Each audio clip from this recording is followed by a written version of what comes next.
Bonjour à tout le monde et bienvenue à ce podcast. Mon nom est Micheline Rabé. Je suis travailleuse sociale et criminologue de formation. Je suis aussi la responsable de l'organisme Mon Équilibre. C'est un plaisir d'être ici aujourd'hui avec vous pour parler en fait justement de la communication intergénérationnelle. Comment est-ce qu'on bâtit des ponts qui tiennent compte des chocs culturels, qui tiennent compte des valeurs? On sait à quel point la santé mentale est liée avec plusieurs dimensions de l'être humain. On sait aussi que la communication est un outil clé en matière de santé mentale et de bien-être. Alors aujourd'hui, c'est le moment de parler entre nous. C'est le moment de discuter et on a le plaisir d'accueillir aujourd'hui avec nous Monsieur Amoakon Jean-Luc. Il est CEO de la structure Winnow Connection. Bienvenue, Monsieur Amoakon. Merci. Comment vas-tu, Micheline? Je vais très bien et vous? Ça va très bien. Super. Alors, c'est un plaisir de t'avoir ici. On apprécie justement toutes ces belles initiatives qui sont proposées au niveau de notre communauté afro-descendante, mais aussi d'ici et d'ailleurs au niveau de l'immigration. Mais aujourd'hui, on va prendre le temps de parler de communication intergénérationnelle. Et je pense que l'une des premières questions que j'ai envie de te poser, c'est vraiment comment est-ce que tu définirais et où tu décrirais la communication intergénérationnelle aujourd'hui? Ben, écoute, merci beaucoup. Merci pour l'opportunité que tu me donnes d'être ici. C'est un réel plaisir. Mhm. Et aujourd'hui, parlons de communication intergénérationnelle. On va dire que c'est un mélange un peu entre tout ce qui est curiosité et puis tout ce qui est, comment dirais-je, connaissance de l'infini. Mhm. On vit tous dans le même monde, c'est-à-dire que ce soit les jeunes et les aînés, on vit tous dans le même monde, mais on ne fonctionne pas à la même vitesse. Les jeunes aujourd'hui, ils sont plus dans le digital, ils sont plus en avance, Mhm. mais les aînés, ils sont encore à l'étape, encore, comme je disais, de l'ancienne époque. Donc là se trouve la différence, parce que Mhm. les jeunes auront tendance à aller plus vite Mhm. et les aînés, ils seront basés plus sur l'expérience, sur le vécu et sur la prudence surtout. Ne pas faire trop les choses assez rapidement, fonctionner prudemment Mhm. et puis inculquer leurs valeurs. Tandis que nos jeunes, eux, ils sont à l'ère de la technologie, c'est le digital, on veut aller plus vite, on veut faire découvrir des choses. C'est pas mauvais. Donc, c'est deux mondes aujourd'hui qui se chevauchent et c'est à ça qu'on a affaire aujourd'hui. Alors, si j'entends ce que tu nous dis, est-ce que justement ce défi de communication, si défi il y a, hein, Mhm. je ne sais pas si c'est ce que tu veux nous partager aujourd'hui, est-ce qu'il y a un défi au niveau de la communication intergénérationnelle? Et si oui, est-ce que c'est uniquement en lien avec justement la technologie, les médias, ou est-ce que c'est un défi qui a précédé cette ère technologique? Ben, moi, je ne vois pas ça comme un défi, mais je Mhm. dirais qu'il faudrait qu'on voie ça plutôt comme un moyen, étant un moyen additif. D'accord. Aujourd'hui, les aînés, ils ont leur façon à eux de pouvoir communiquer, de pouvoir amener, par exemple, de pouvoir passer, de pouvoir véhiculer leur message. Tandis que les jeunes, eux aussi, ils ont leur façon à eux de pouvoir véhiculer les messages. Moi, je parle plutôt de complémentarité. Mais cette D'accord. complémentarité-là arrive au moment où on arrive à se comprendre. C'est pour ça qu'il est très important de pouvoir parler, de pouvoir comprendre et de pouvoir donner la ligne de conduite qu'on veut pour ne pas que ce soit un conflit d'intérêts. Bon, pour moi, que ce soit communication intergénérationnelle ou pas, je veux dire que les deux ensemble peuvent former un pour un meilleur rendu au niveau de la communauté, au niveau de la société en général. OK. Mais Jean-Luc, parlons pour vrai, hein, parce que on est entre nous, Oui. n'est-ce pas? Parlons pour vrai. Tu nous parles des aînés, tu nous parles des jeunes. Comment se passe la communication, si on prend les parents et les enfants en contexte d'immigration? Tu es l'expert ici aujourd'hui, pour ce groupe. Comment se passe ta communication? Est-ce que tu parles encore de complémentarité? Quel est le reflet que tu as, des nouveaux arrivants au niveau de la communication? Ben aujourd'hui, très, très belle question d'ailleurs, Micheline, et je te remercie pour cette opportunité Mmh. que tu me donnes parce qu'aujourd'hui, notre gros défi, c'est ça, c'est l'immigration. Et quand on parle d'immigration, on parle de quitter un point A vers un point B. Mmh. Donc, on parle du fait qu'il y a comment dirais-je, je peux me prêter le mot, comment dirais-je, on s'exporte, on ne perd pas notre culture, mais on part d'une culture qu'on a laissée vers une nouvelle culture. Mmh. Aujourd'hui, en termes de communication, c'est que si on se base sur l'aspect général et si on part sur le fait qu'on vit au Canada, le Canada a ses us et ses coutumes que nous, on n'a pas en tant qu'Africains chez nous. Tout à Donc, fait, on a oui. une vision plus ou moins globale différente de la culture canadienne. Je parle de complémentarité dans ce sens où moi qui ai immigré ici, je fais face à une nouvelle culture. Il faut que je m'adapte. En plus d'avoir ma culture à moi que j'ai, le tout ensemble pourra m'aider à pouvoir me relever mes défis. Et c'est dans ce sens-là que je parle de complémentarité. D'accord. Mais alors, comment se passe la communication dans cette complémentarité? Comment est-ce que nos parents, nouveaux arrivants, communiquent avec leurs enfants qui, eux, plus jeunes, comme tu as dit tantôt, ils sont exposés à l'ère des médias, ils sont exposés plus jeunes à cette nouvelle culture et nos parents sont beaucoup plus ancrés dans leurs racines, n'est-ce pas? Comment se passe cette communication intergénérationnelle et puis en quoi est-ce qu'elle contribue au bien-être justement de ses parents, de ses enfants? Je sais que j'en demande beaucoup, Jean-Luc, Non, non, mais non, c'est tout à fait normal. C'est tout oui. à fait normal. On est là pour parler, pour se faire comprendre. Moi, je dirais aujourd'hui, je reviens encore sur le thème complémentarité. Cette communication-là va se passer sur deux volets. Le premier volet, on va d'abord aller sur nos acquis. Les acquis qu'on a de notre background, de là où on vient. Tout à fait, OK. Et le deuxième volet, c'est là où nous sommes arrivés aujourd'hui. Nous sommes dans une nouvelle culture, dans un nouveau pays. Il faut faire comprendre à nos jeunes que oui, nous sommes dans un nouvel environnement qui a ses valeurs, qui a ses cultures, mais nous avons aussi notre culture à nous qui, ensemble avec la culture d'ici, peut nous permettre de transcender. Il ne faudrait pas balayer du revers de la main carrément notre culture à nous pour pouvoir aller sur la culture occidentale qu'on a de façon qu'on a généralement. Il faut D'accord. faire comprendre à nos jeunes que oui, on a immigré dans un nouvel environnement, mais ça ne nous fait pas perdre notre identité. Nous avons notre identité qui demeure, mais on doit s'adapter au fait qu'on est dans un nouvel environnement et ce nouvel environnement-là nous pose et nous donne, est régi.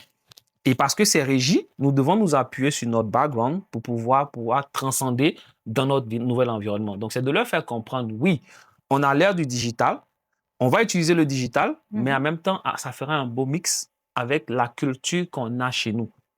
Et c'est ce qui fera notre valeur. C'est ce qui fait la valeur ajoutée en tant que nouvel arrivant. On ne demande pas aux nouveaux arrivants de balayer du revers de la main quasiment dans leur identité. Gardez votre identité. Vous avez un nouvel environnement dans lequel vous vous trouvez aujourd'hui. Faites le mix pour pouvoir avoir un meilleur rendu. C'est intéressant et merci d'apporter ça parce qu'une des croyances de MyEquilibre, c'est que justement notre culture, c'est nos racines. Et ces racines contribuent à notre bien-être, à notre équilibre. Et c'est ce message qu'on veut passer aux autres générations. Mais en tant que justement responsable de We Know Connection, en tant que peut-être parent, en tant que membre de la communauté afrodescendante, comment est-ce justement on leur dit? Comment est-ce qu'on leur parle à cette génération? Et comment est-ce que cette génération nous parle pour justement qu'il n'y ait pas de choc entre les deux générations et qu'on puisse contribuer justement au bien-être? Mais d'accord, Micheline, pour moi, c'est tout à fait simple, hein. On vit dans un environnement où, pour moi, la communication, elle est très importante. Moi, je vous donnerai un exemple simple de quelque chose que j'ai vécu, par exemple, dans mon parcours professionnel. Ok. J'arrive dans un environnement où je fais face à des ténors qui sont là, qui ont leur façon de fonctionner, qui ont une manière à eux de pouvoir régir l'entreprise. Et moi, j'arrive tout jeune, avec mes idées novatrices. Je veux changer les choses. Et tout de suite, j'ai ce choc-là en face de moi. J'ai ces aînés-là, j'ai ces grandes personnes-là qui me disent, non, oui, c'est bien, mais nous, on préfère encore cette méthode-là qui va être encore plus rentable pour nous. C'était à moi. Ça, c'était un choc pour moi. Parce que moi, j'arrive avec mes idées novatrices. Je veux leur faire comprendre que voilà ce qu'on peut avoir comme gain. Mais eux, ils sont focalisés sur le fait que non, on a encore l'ancienne méthode qui est encore très bonne pour nous. Il fallait que j'arrive à expliquer, il fallait que j'arrive à leur faire comprendre que oui, il n'y a pas de problème. Je ne viens pas avec ma méthode pour pouvoir balayer du revers de la main ce que vous avez déjà comme us et coutumes. Moi, je viens apporter un additif. Okay. Et avec ce que moi, je vous apporte, on va pouvoir ensemble être encore plus forts. Pour finir, c'est bien terminé parce qu'en fait, ils ont compris que je peux ajouter l'innovation que moi j'apporte, plus eux, leur expérience, ensemble. Mais finalement, on a eu un parfait résultat, ce qu'on recherchait. Donc, c'est un peu la même chose qu'on fera avec nos enfants. OK. Comme je dis, c'est pour ça que je parle d'identité. On garde notre identité, on Mhm. garde notre culture Tout à fait. et on leur fait comprendre que vous êtes dans un nouvel environnement qui est régi, qui est tout à fait régi avec de nouvelles normes. Ça ne vous donne pas pour autant le droit de faire tout et n'importe quoi. Il faut rester dans votre canevas en gardant votre valeur et vos identités. Donc, c'est un peu ça. Je dis, Mhm. le tout, c'est beaucoup de communication. C'est l'expérience de vie. C'est l'expérience qu'on a pu avoir sur le terrain qu'on va transmettre. Et puis, c'est toujours bon d'avoir aussi l'expérience des plus âgés que nous. Parce que tout ce qu'ils nous disent, parce qu'eux, ils ont vécu cela. Mhm. Ils sont passés par là. C'était un choc. Ils sont tombés, ils se sont relevés. Mhm. Donc, nous, on vient avec notre fougue, on est fougueux, on est content, on veut aller rapidement. Mhm. Mais l'aîné, il vous fera comprendre que non, oui, vous pouvez aller plus rapidement. Mais il faut avoir aussi une certaine limite. Et ce sont ces limites-là que nous allons utiliser aujourd'hui en tant que parents nouvellement arrivés pour pouvoir éduquer nos enfants. Parce que nos enfants arrivent dans un environnement qu'ils ne maîtrisent pas. Il y a le choc culturel, Mhm. il y a la langue, il y a l'école. Le système est carrément différent. Mhm. Il faut leur expliquer que vous êtes arrivé dans un environnement qui a sa façon de fonctionner. Je vous prends un cas simple. Ici, par exemple, au Canada, un enfant qui va à l'école ne reprend pas la classe. Tout à fait. Oui. Mais de là où nous venons, l'enfant, quand son résultat scolaire n'est pas bon, il reprend la classe. Mhm. Comment faire comprendre à cet enfant-là que, ou bien même comment faire comprendre à ce parent, parce que je ne parle même pas de l'enfant, je parle plutôt du parent, comment faire comprendre à ce parent-là que l'enfant, malgré le fait qu'il n'ait pas obtenu de bons résultats, il doit aller en classe supérieure. Mhm. Mhm. Un parent qui vient d'arriver ne le comprendra pas. Lui, il sera encore dans son environnement pour dire non, il n'a pas été bon, il reprend. Mais il faut leur faire comprendre que nous sommes dans deux milieux différents et qu'ici, on n'est pas forcément sur le résultat, mais on travaille aussi plusieurs aspects en même temps au niveau cognitif pour l'enfant. Il y a son estime de soi, comment il va se sentir. Est-ce que si on fait reprendre cet enfant-là, ça ne va pas avoir un impact négatif sur son progressement? C'est tout ça qu'il faut leur expliquer. Et c'est dans ce cadre-là que nous, Wilno Connection Center, nous sommes là pour les aider, pour les aiguiller, pour leur donner les informations dont ils ont besoin pour pouvoir faciliter leur intégration. Super, j'aime ça, j'aime l'idée que tu apportes justement de la communication. Donc, si je comprends bien pour toi, une société qui fonctionne de façon intergénérationnelle, c'est une société dans laquelle il y a une très belle communication entre les aînés et les plus jeunes, Définitivement. entre les jeunes, les enfants. Mais aussi, ce que tu apportes, Jean-Luc, dans ce que tu nous dis ici, c'est aussi une communication entre les institutions et les communautés, n'est-ce Définitivement. pas? Parce que par Will No Connection, ce que je comprends, c'est pas, c'est l'idée de communiquer, de transmettre, d'informer. C'est là où se trouvent justement, je dirais, les racines de ce bien-être-là qu'on recherche. Ben, c'est ça aussi. Et pourquoi aujourd'hui, nous, on s'octroie, par exemple, de travailler avec des partenaires de renommée comme MyEquilibre aujourd'hui. Vous avez touché un mot qui est très important pour moi, les racines. Les racines, il faut qu'on ait nos racines. C'est là qu'on parle de communication intergénérationnelle. Donc, nos racines, on les tire d'où? De quelque part. Tout à fait. D'où le MyEquilibre. Et aujourd'hui, avec l'équilibre, avec, par exemple, l'enracinement que vous avez pu avoir, c'est votre socle, c'est votre base qui Tout vous à fait. permettra de pouvoir transcender dans votre nouvel environnement. Et c'est pour ça que nous, on a mis cette structure-là pour pouvoir vous aider. Aujourd'hui, nous, on recherche plus le chaleureux. On recherche plus le relationnel. Comment est-ce que le nouvel arrivant qui vient aujourd'hui pourra s'appuyer sur certaines bases pour pouvoir faciliter son intégration? Certes, il y a déjà des organismes qui existent, mais on se dit d'avoir ce côté humain, cette racine-là qu'il va avoir, de pouvoir les accompagner sur tous leurs aspects, ça fait toutes sortes de différences. D'accord. Comme on dit J'aime pour ça. l'instant, on va prendre un exemple simple. Là, nous sommes disons en octobre. Pour un nouvel arrivant qui arrive en septembre, c'est la période de lune de miel, il est content. Pour lui, il arrive dans le chaud, il est content parce que c'est la même température. Mais il arrive la période de décembre, la période fatidique, Tout à fait. là où aujourd'hui l'esprit n'est pas prédisposé. Il n'est pas confronté, il n'a jamais été confronté à un froid immense de moins 40. Mais aujourd'hui, c'est là qu'il faut aller puiser dans ses racines, Oh, sa santé mentale, tout à fait. pour pouvoir affronter son nouveau défi qu'il a. Tout à C'est fait. là que nous, on intervient pour lui dire, écoute, tu as deux entités qui t'accompagnent, et puis faciliter ton intégration.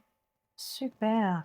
C'est super, super enrichissant et j'espère que vous nous écoutez de là où vous êtes et que vous êtes entre nous, vous êtes avec nous parce que ce que tu apportes, Jean-Luc et vraiment merci pour ça, c'est que dans la littérature, quand on parle d'immigration, nouveaux arrivants, communauté afrodescendante, on parle beaucoup de choc et tu apportes un concept intéressant, tu parles finalement de complémentarité.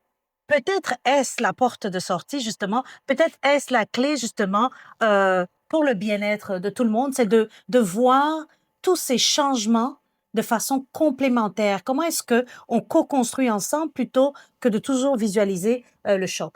Cela ne veut pas dire, comme tu dis, que nos communautés ne vivent pas de choc. Tu viens de le dire, juste au niveau de la température, Ben, on se prépare, hein, n'est-ce on pas? se Ça s'en vient. prépare, ça vient. Je pense qu'on se prépare tous. Et il y a une question qui me turlupine, je peux pas m'empêcher de te poser la question. Si tu devais adresser un message à une autre génération, elle peut être plus âgée, elle peut être plus jeune, selon ton choix. Tout dépend d'où tu te situes, hein, au niveau intergénérationnel, n'est-ce pas? À qui donnerais-tu ce message et quel serait ce message lorsqu'on parle de communication? Ben écoute, Micheline, peut-être que ça va te paraître bizarre. Moi, j'ai pas de message particulier à une seule génération. Mais mon message, il va aux deux générations. OK. Pourquoi? La première génération, c'est-à-dire la génération des aînés, Mhm, elle a le savoir, mhm, elle a l'expérience, mhm. elle a le vécu. Donc, nous, en tant que jeunes, nous, on a besoin de ce vécu, de cette expérience qui va nous permettre de transcender. Tout à fait. Nous, on vient avec notre fougue, notre hargne, notre esprit ouvert. Mhm, On veut tout casser, mais en face, on a cette génération qui nous dit, OK, on y va doucement. mhm. Donc, ensemble, ce mix-là va donner quelque chose d'extraordinaire. Tout à fait. Donc, aux deux générations, je dirais communiquer. Communiquer, c'est très important. Partagez. Soyez curieux. Mhm. Parce que quand vous communiquez, quand vous partagez, et plus vous êtes curieux, votre esprit est ouvert. Donc, on n'est pas choqué que les aînés viennent avec quelque chose que nous, en tant que jeunes, on ne connaît pas. Mhm. Et les jeunes, ils ne viendront pas avec quelque chose que les aînés ne connaissent pas. Tout à fait. Donc, là où se situe le partage, la communication, pour moi, c'est la clé, c'est la différence qui fait tout. OK. Ben, avant de vous quitter, je pense que tout le monde a cette question quelque part. Qu'est-ce que We Know Connection a apporté au niveau de la communication? Qu'est-ce que vous apportez aujourd'hui au niveau de la communication? Parce que tu nous dis de communiquer, ben, la communication, ça prend des stratégies, Définitivement. ça prend des compétences, n'est-ce pas? Définitivement. Ça prend de l'apprentissage. Parfois, on échoue en matière de communication comme parents ou comme adultes, comme professionnels. Qu'est-ce que We Know Connection nous apporte ici en matière de communication? Ben, merci beaucoup. Donc, moi, je dirais, en termes de communication, le plus important déjà, c'est de, moi, je dirais, il faut être à l'écoute. Mhm. C'est très important d'écouter. Puis vous écoutez, vous avez les éléments nécessaires de pouvoir affronter un problème. OK. Si vous n'écoutez pas, vous n'avez pas les éléments qui vont vous permettre de vous surpasser. Donc, moi, je parle beaucoup d'écoute active. Écoutez les personnes qui sont en face de vous. Mhm. Demandez, posez des questions. Ces personnes-là, je ne dis pas qu'ils ont la science infuse, mais ils ont un vécu que vous n'avez pas en tant que nouvel arrivant. Mhm. Et ils sont là pour vous aider. C'est en ce sens-là que nous, on a parlé d'un pont vers votre nouvelle vie. On parle de transition. Pour nous, c'est la transition. Mhm. On vous lègue, on vous donne. Et aujourd'hui, c'est ça. On a été face à des défis en tant que nouvel arrivant. Mhm. Et la vision de Window Connection Center aujourd'hui, c'est de ne laisser personne pour compte. Nous ne disons pas que nous allons prendre en charge tout le monde, non. Mais on veut donner à chacun et à chacune cette opportunité-là d'avoir une immigration réussie, une intégration réussie. Quand nous, on arrive, on nous a dit qu'une immigration parfaite prend 5 ans. Moi, je dis aujourd'hui, un nouvel arrivant qui arrive, qui écoute, Mhm. qui est disposé, qui est suivi, n'a pas besoin d'attendre 5 ans, Micheline, pour avoir une belle immigration. On a rencontré des personnes qui sont récemment arrivées, qui en à peine 2 mois ont eu un boulot. Tout à fait. Parce qu'elles ont écouté, parce que Window Connection Center les a suivis. On est passé par toutes les étapes avec ces personnes-là, on a écouté. On a utilisé notre réseau. Ça, c'est très important d'utiliser son réseau. Nous, on n'a pas la clé. On ne donne pas de travail à qui que ce soit, non, mais on se base sur notre réseau. qu'on Tout a. à fait. OK. Aujourd'hui, comme on parle de MyEquilibre, Mhm. MyEquilibre qui est une super belle ressource. Mhm. Moi, si aujourd'hui, il y a quelqu'un qui arrive qui parle de santé mentale, qui est mentalement, qui a un problème de santé mentale, je sais vers où diriger, par exemple, cette personne nouvellement arrivée. Mhm. Si j'ai une personne qui arrive, qui a besoin de ressources, qui veut chercher une école, qui veut chercher temps, nous, on est ce pont-là. C'est en ce Mhm. sens que je parle de transition. Tout à fait. C'est très important d'avoir ce repère-là, d'avoir ces personnes vers qui on peut se retrouver. Merci, Jean-Luc. C'était vraiment un plaisir de t'entendre aujourd'hui. J'ai beaucoup apprécié le fait que tu nous partages que la communication commence par l'écoute. L'écoute entre les générations, l'écoute entre les institutions, l'écoute entre les organismes. Tu as parlé de réseautage et tu as parlé du fait qu'il n'y a pas de clé magique, il n'y a que du réseautage. Ensemble, on est capable de bâtir une communauté qui va faire la promotion du bien-être et de la santé mentale. Ensemble, on est capable de bâtir une communauté qui va faciliter, comme tu disais, l'immigration et puis justement challenger les statistiques, hein. On n'a plus besoin de 5 ans pour réussir son On n'a plus immigration besoin. avec Will No Connection et c'est super de l'entendre, honnêtement. Donc, merci pour ça. Merci de nous Merci. apporter cette énergie, je dirais, de constructivité parce que tu nous parles, tu reconnais, hein, dans ce que tu nous partages, tu nous parles des chocs, mais tu nous parles aussi de la complémentarité. Et oui, on a parlé des nouveaux arrivants, mais je pense que ton message est adressé à tout le monde, à toutes les communautés. Alors, je te donne le mot de la fin en te remerciant d'avoir été ici aujourd'hui avec nous. Ben, merci beaucoup. C'était un honneur pour moi de partager ce plateau-là avec vous aujourd'hui, avec MyEquilibre. Donc, comme je dirais, MyEquilibre et Will No Connection Center, c'est un partenariat qui dure dans le temps. Aujourd'hui, nous sommes là pour travailler au bien-être de nos populations, au bien-être de notre communauté. Parce qu'on s'est rendu compte qu'aujourd'hui, comme je disais, sans réseautage, sans appui, on est perdu. Mhm. On ne veut pas laisser nos personnes, nos parents qui arrivent aujourd'hui face à ces défis-là. Voilà pourquoi, dès maintenant, nous avons décidé de prendre le taureau par les cornes. Je vous remercie. Pour moi, ce sont des actions qui sont salutaires. Nous allons continuer à travailler. Nous allons continuer à travailler et à transmettre et à créer ce pont-là vers un avenir meilleur pour nos communautés. Je vous remercie et nous espérons que très prochainement, nous allons pouvoir nous rencontrer, parler de d'autres situations, de d'autres défis en termes d'immigration et de santé mentale. Merci. N'oubliez pas de visiter le site MyEquilibre. On va prendre la peine, et puis je pense que vous le trouverez aussi sur le site de We Know Connection, de vous partager les ressources, parce que c'est vrai qu'on parle de nos organismes, mais il y a énormément de ressources pour vous aider en matière de santé mentale et de bien-être et dans d'autres domaines. Donc, on va prendre la peine de vous partager ces ressources-là. N'hésitez pas, suivez-nous, posez-nous des questions, consultez-nous et demeurons entre nous. Merci à tout le monde. Merci.